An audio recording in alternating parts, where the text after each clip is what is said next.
Indonesia di tahun 1665 adalah negara yang sedang menghadapi ketidakpastian. Presiden Soekarno menghadapi banyak tantangan. Ketidakstabilan ekonomi dan polarisasi politik menciptakan suasana yang tegang. Partai Komunis Indonesia atau PKI semakin besar pengaruhnya. Pada tanggal 30 September, sebuah kelompok yang disebut Gerakan Tipu September melancarkan operasi berani yang menargetkan para jenderal tinggi. Mereka mengaku ingin mencegah kudeta terhadap malam itu memiliki konsekuensi yang luas. Peristiwa G30S PKI masih menjadi perdebatan dengan pertanyaan tentang keterlibatan PKI. Kebrutalan, kekerasan, dan dampaknya terhadap masyarakat Indonesia tidak dapat disangkal. Pada dini hari tanggal 1 Oktober 1965, berita tentang penculikan dan pembunuhan 6 jenderal Angkatan Darat mengejutkan Indonesia. Para jenderal dibunuh secara brutal, mayat mereka ditemukan di sebuah sumur tua dekat Lubang Buaya. Kebrutalan pembunuhan itu mengejutkan bangsa. Fraksi anti-komunis menyalahkan PKI, memicu ketakutan dan ketidakpastian. Pembunuhan itu menjadi alasan untuk tindakan keras terhadap PKI dan simpatisannya. Militer yang dipimpin oleh Jenderal Soeharto dengan cepat bergerak untuk mengkonsolidasikan kekuasaan, menuduh PKI sebagai dalang dari upaya kudeta.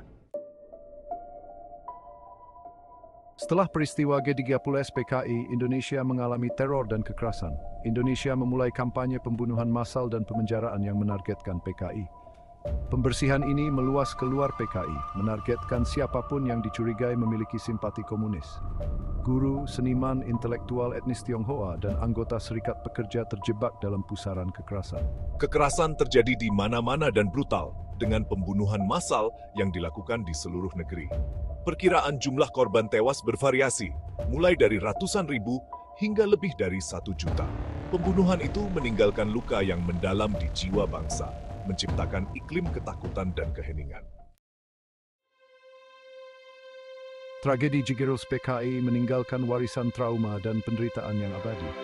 Bagi para penyintas, kenangan itu tetap hidup, terukir dalam kesadaran mereka.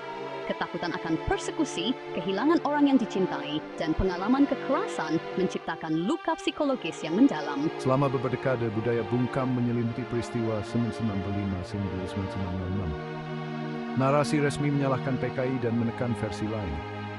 Hanya dalam beberapa tahun terakhir, dengan jatuhnya Soeharto, upaya untuk mengungkap kebenaran dan mencari keadilan mendapat momentum.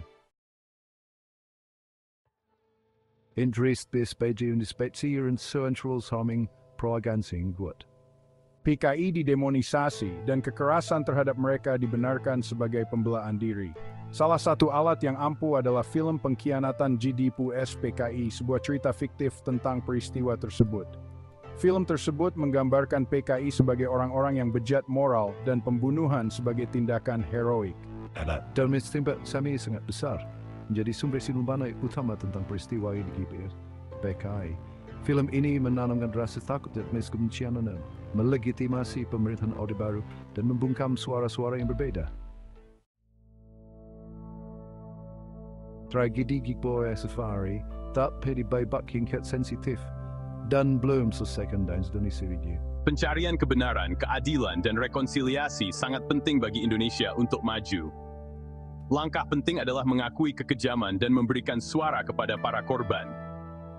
Ini termasuk membuka dokumen rahasia, melakukan penyelidikan, dan membentuk Komisi Kebenaran dan Rekonsiliasi. Komisi semacam itu akan menyediakan platform bagi para penyintas, saksi, dan pelaku untuk berbagi cerita mereka dan mengungkap kebenaran. Dengan mengakui penderitaan, meminta pertanggungjawaban pelaku, dan mendorong pemahaman, Indonesia dapat mulai menyembuhkan dan membangun masa depan yang lebih adil.